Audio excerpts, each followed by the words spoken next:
part of the Press Play Podcast Network.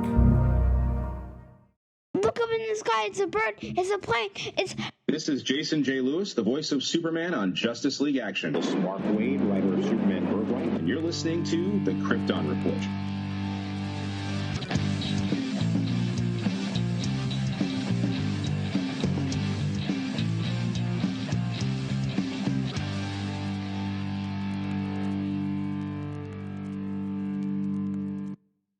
So this next part you're going to hear is the audio from the panel that I hosted at Cincinnati Comic Expo.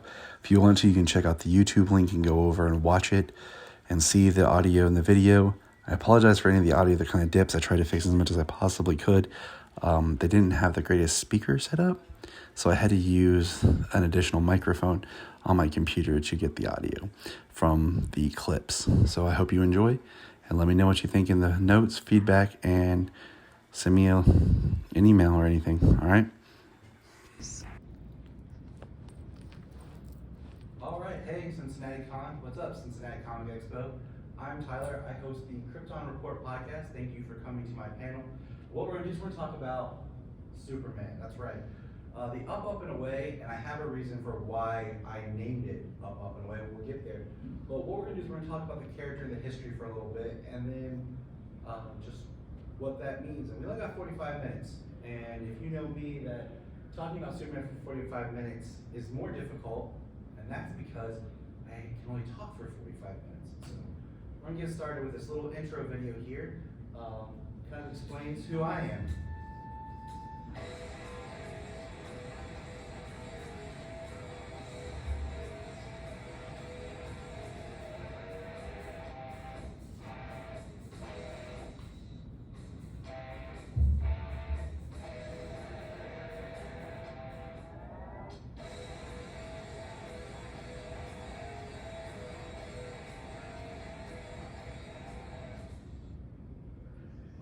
So that's kind of our little intro video here, but let's do a brief history of Superman, okay? Brief. Welcome, Ohio. That's right. You are in the state where Superman was created. Now, I know what you're thinking. Wait, he's from Kansas. No. If you did not know this, that is an amazing plaque that's in Cleveland for Jerry Siegel and Joe Shuster. Jerry Siegel and Joe Shuster were two high school best friends from Glendale who dreamed of a better world. Now, recently, my amazingly beautiful wife took me to the Siegel house, which we'll see here in just a moment. This is the spot where Joe Shuster's apartment was that burnt down in Cleveland. This is a little monument they have, and then there is Jerry Siegel's house and the monument in front of it. It says, writer Jerry Siegel was a teenage boy who lived here during the Great Depression, one of the toughest economic times of Cleveland and the country. Jerry wasn't popular, he was a dreamer, and he knew how to dream big, with his best friend, artist Joe Shuster. These two boys created a bright fantasy world of spaceships, strange planets, and a city where a young man in red and blue tights could leap over tall buildings in a single bound. They called him Superman. They didn't just give us the world's first superhero, they gave us something to believe in. And that right there is kind of the crux of this whole presentation. Thinking about the Great Depression and where Jerry and Joe lived, you think of the crime, and one thing is Jerry Siegel actually had a very Batman-based origin. Jerry's father was shot and died in their family store. And then you start to think, what would a person like that create? And then even now, while visiting Cleveland, the streets are the same. It's still a horribly economically destroyed place. And you can see where Superman would come from. And if you're thinking, well, Superman fights in space, he fights aliens. Action Comics #1, he fought corruption. Political corruption, street thugs, and was a real champion of the people. Now, a couple years back, in 2018, when they did the 40th anniversary of Superman, the Cleveland Library did From Cleveland to Krypton. And this statue is actually at the Cleveland Museum of Art. And there's beautiful Action Comics #1, just had to put that in there. And it was a great adventure to go to. Now, Superman is often, just called a hero, but he's actually more of a literary archetype. Now, archetype is a very He's a very typical example of a certain person or thing, an original that has been limited, a reoccurring symbol or motif in literature, art, and mythology. The last part is very key because comic books, in a lot of ways, have become today's modern mythology. Hold questions to the end, please. A lot of times the Justice League has looked at the idea of the modern Greek pantheon. And Superman being this kind of, man god on Earth.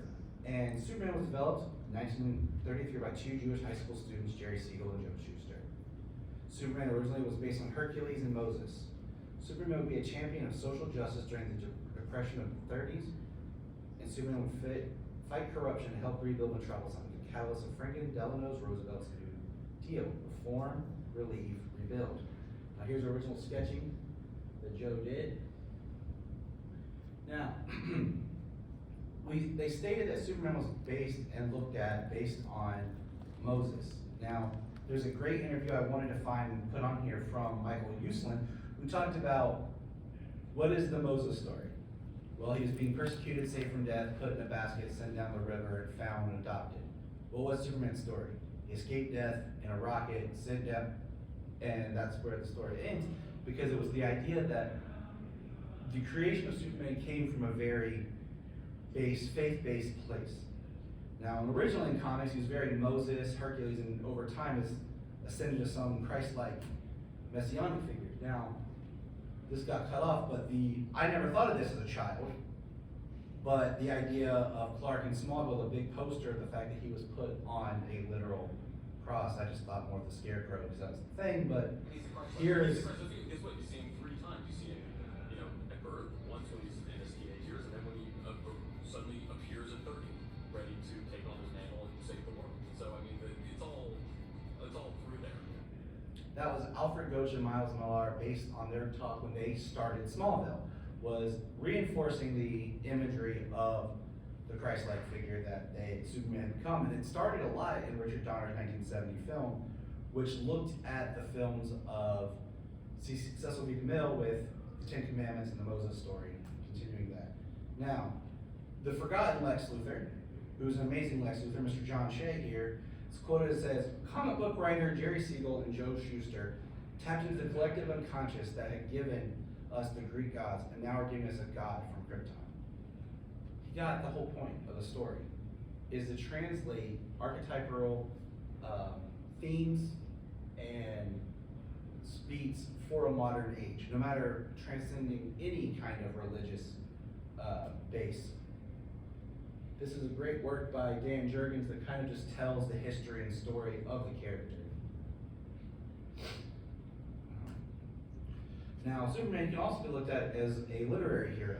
A literary hero is a main character in literature. The hero character may pose a great or admirable qualities and be forced to overcome obstacles in the course of the story. Often they embark on a quest that follows the stages of Joseph Campbell's hero's journey. Now, why do we tell stories? What do we do to tell these stories? Let me turn my notes here.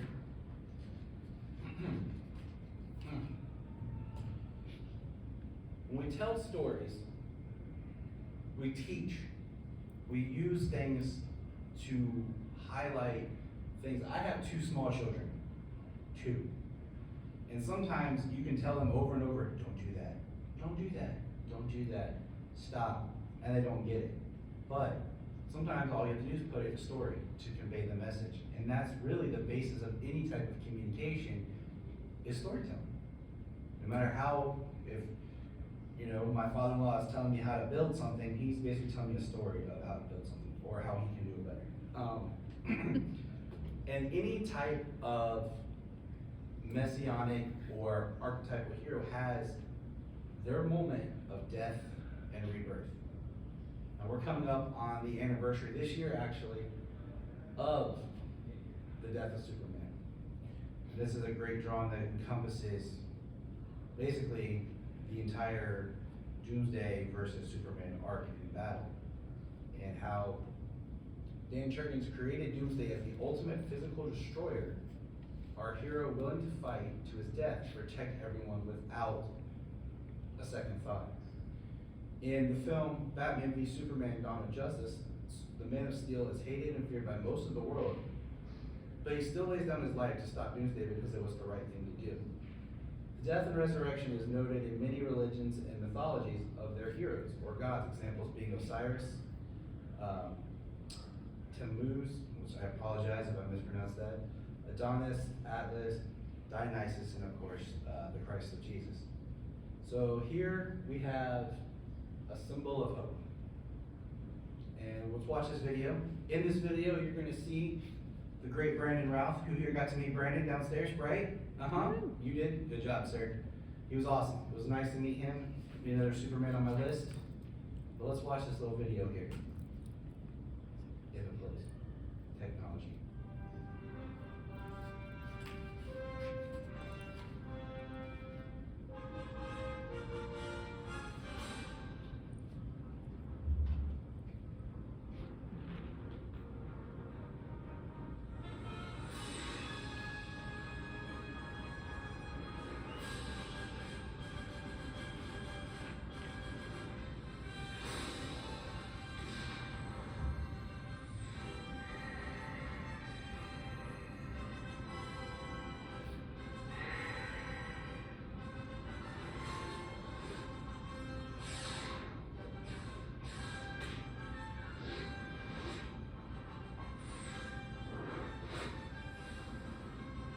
There he is, there he is.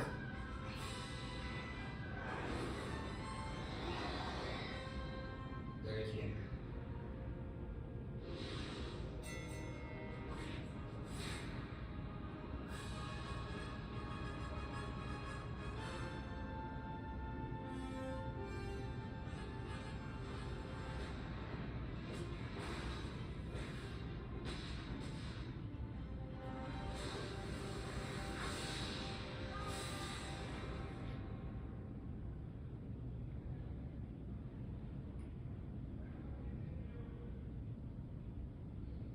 Now, my favorite part of the whole video clip is the Tom Welling scene from Smallville, because everybody wants to put Tom Welling in the Superman suit. Everyone forget about the amazing jacket. Now, I just gotta say how much I love this jacket, because my beautiful wife got me the replica, and you can find a picture with me and Tom on my social media wearing the jacket.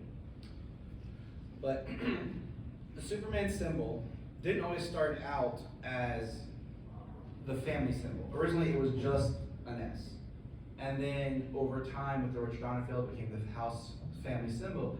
And then in 2003, the amazing Superman writer, Mr. Mark Waid, established the symbol as being the Kryptonian symbol of hope. So not only is it this house symbol of the family of El, but it also means hope. And that was something that the family chose to represent themselves because they believe in the hope in every individual. So the symbol since 2003 has gone on to mean hope. The biggest kind of pinpoint on that first was, of course, this is Superman birthright, but this scene here.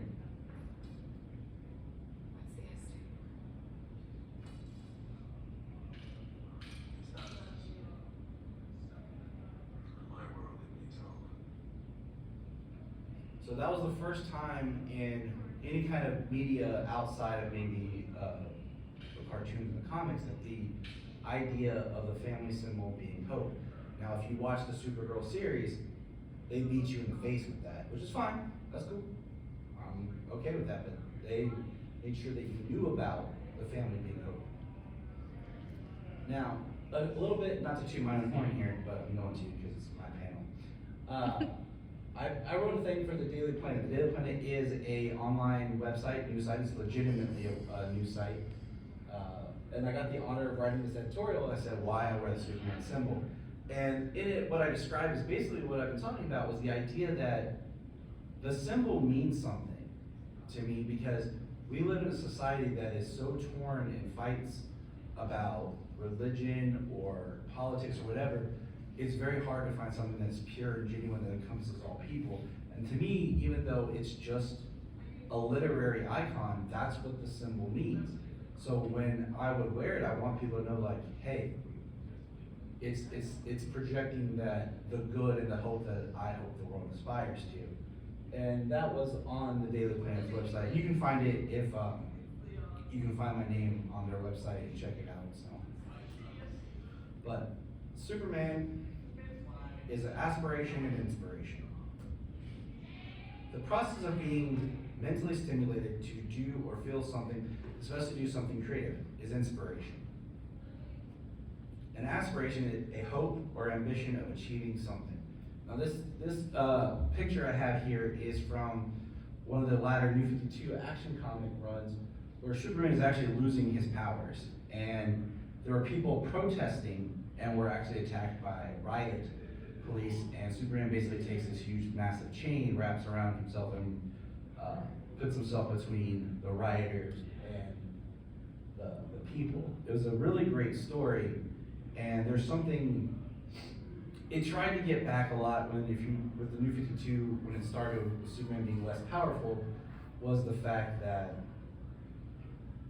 he was able to he did more of that work on the ground. And that's more of the Superman that I really connect to and I like, is not so much out in space, but just the everyday.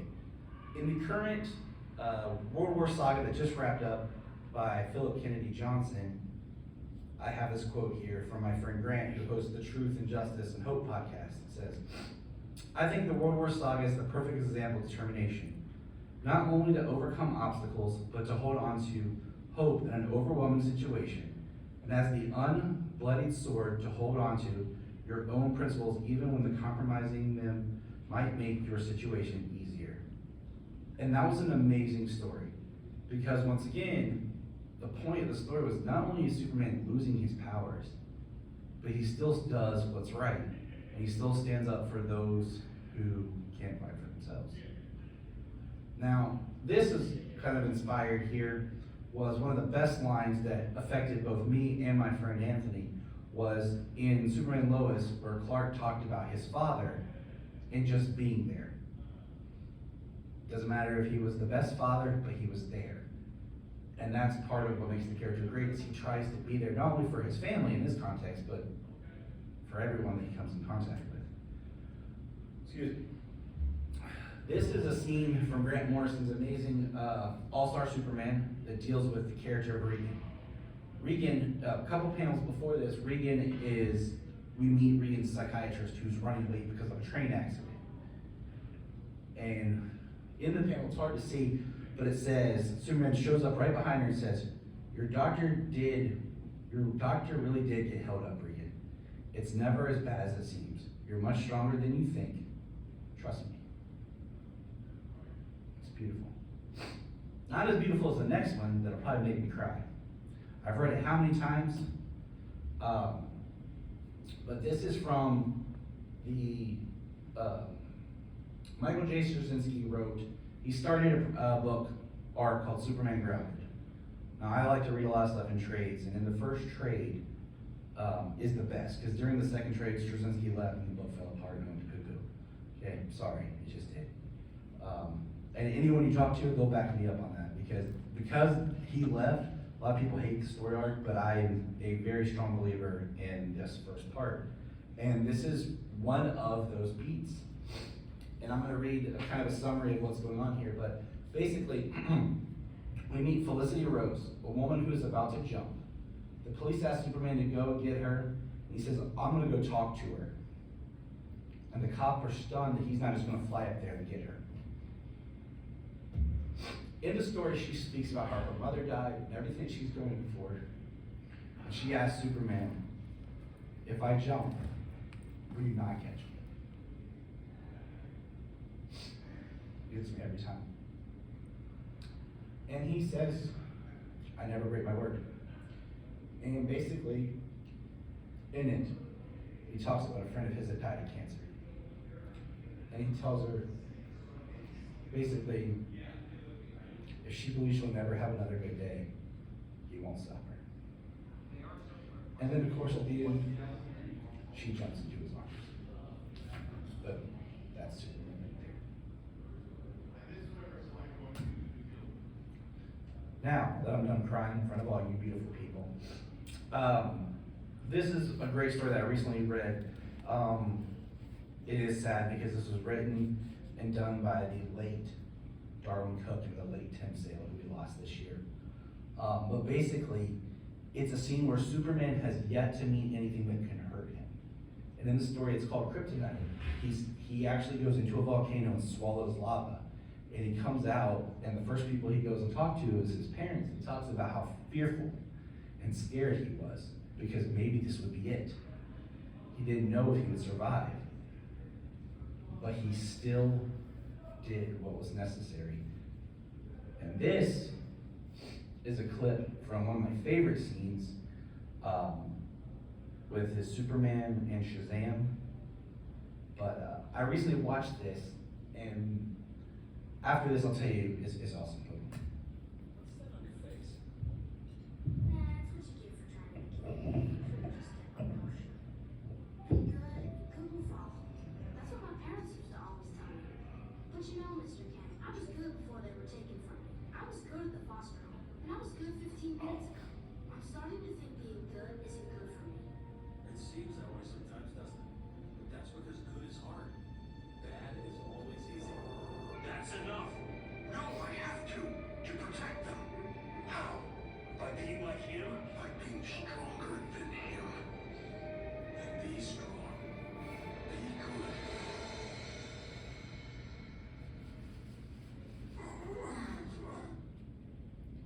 Simple message, but strong. And when I watched that, I recently watched that with my kids, and my 7-year-old, he was like, yeah, being good is hard, but it's the right thing to do. And I was like, I got it, right there, simple, but he got it, he understood it.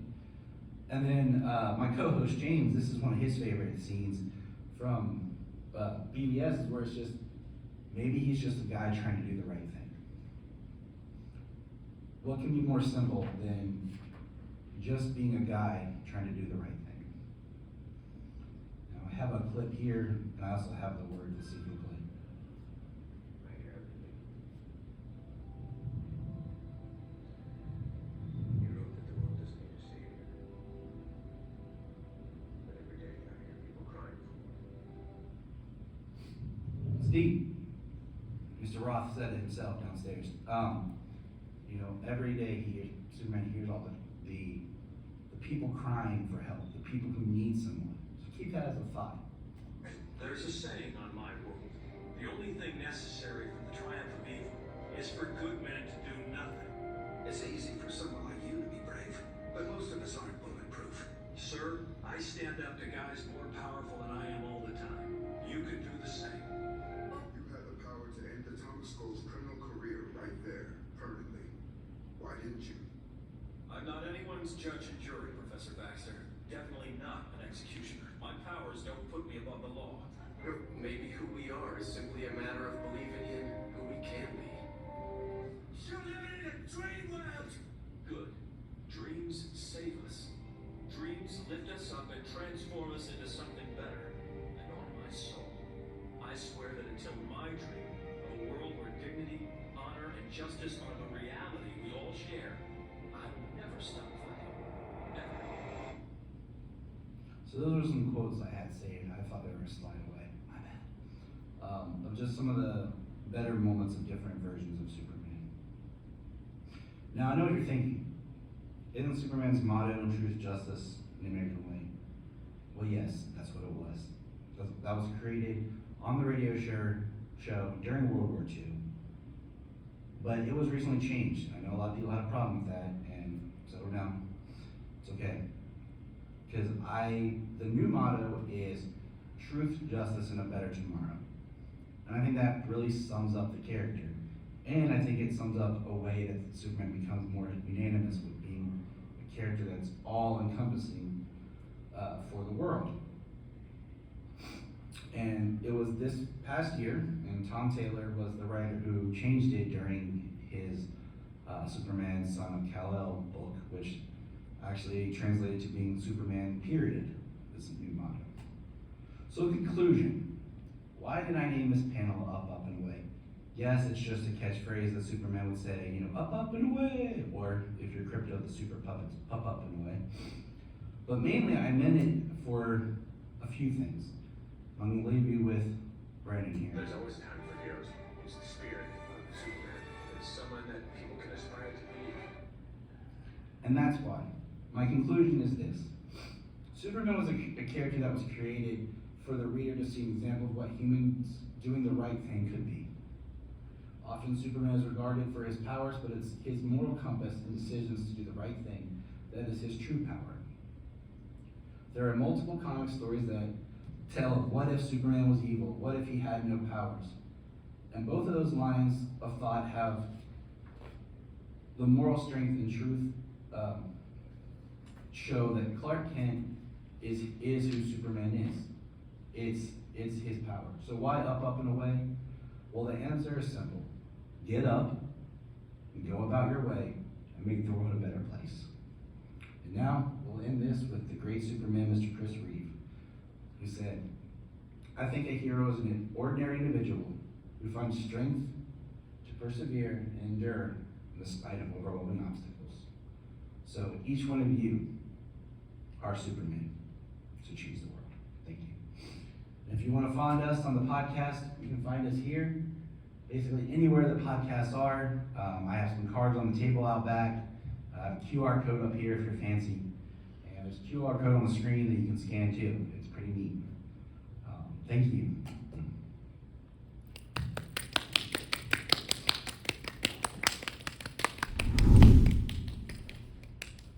We're going to press pause and hear a few words from our other podcasts on Press Play Podcast Network. Hello, Brooks here with the Books with Brooks monthly book club podcast. Here's how Books with Brooks works. We read one book a month and then we talk about it.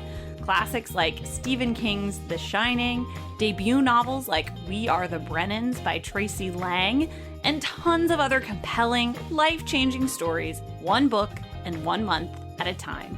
So come read along with us and then listen in.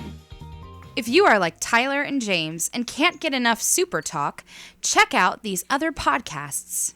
Digging for Kryptonite, Supergirl Radio, The Last Sons of Krypton, the Superboy Legacy Podcast,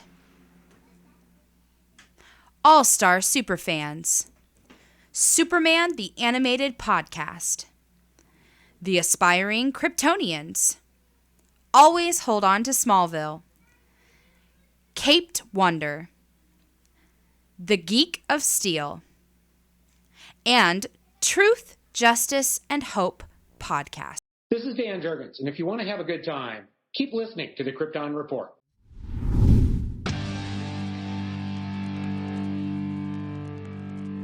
Look up in the sky. Yes, it's me, Sailor. We just want to say if you've enjoyed this podcast, please check out other podcasts on the Press Play Podcast Network. Remember to check out Krypton Report on all social media platforms.